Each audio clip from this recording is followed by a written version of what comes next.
Welcome back to the Morris Law Practice YouTube page. If you're watching us on Facebook or Instagram, head on over to our YouTube page and subscribe. You'll get notifications of all the content that we put out. We're always putting out new content on various topics that I think you would enjoy. Relationships. Relationships are so very important. They're very important in our entertainment clients. They're very important for our business clients. Something that I spend a lot of time talking with my clients about to make sure that every contract or agreement that they're getting involved with, any partnership that they're getting involved with, that they've spent time thinking about the relationship involved. Who are they doing this contract with? Who are they building a partnership with? Who are they relying on?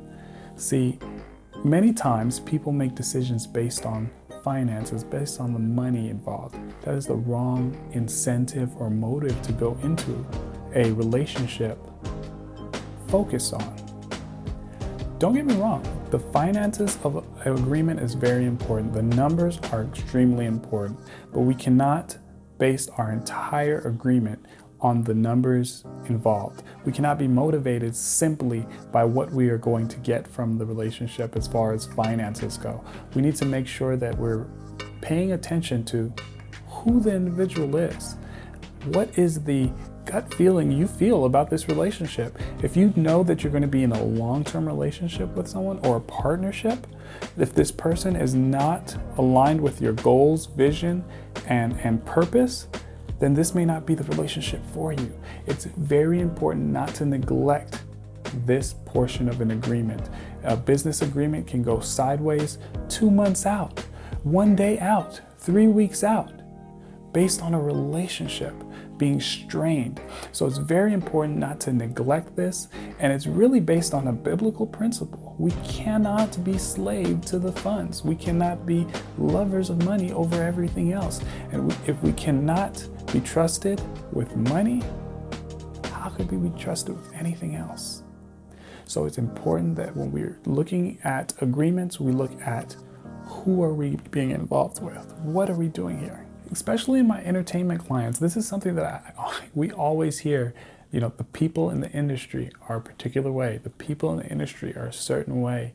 And it almost becomes a statement that they're willing to accept that. They're willing to accept a certain behavior. They're willing to accept to be mistreated.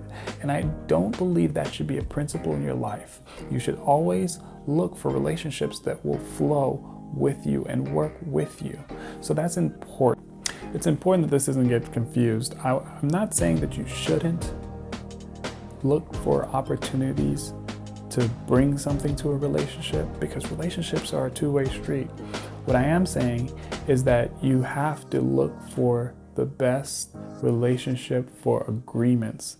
When we're getting into an agreement and you're going to deal long-term with someone, you want to make sure that it is the best relationship for your situation. I want to ask you guys, I want to pose a question to you.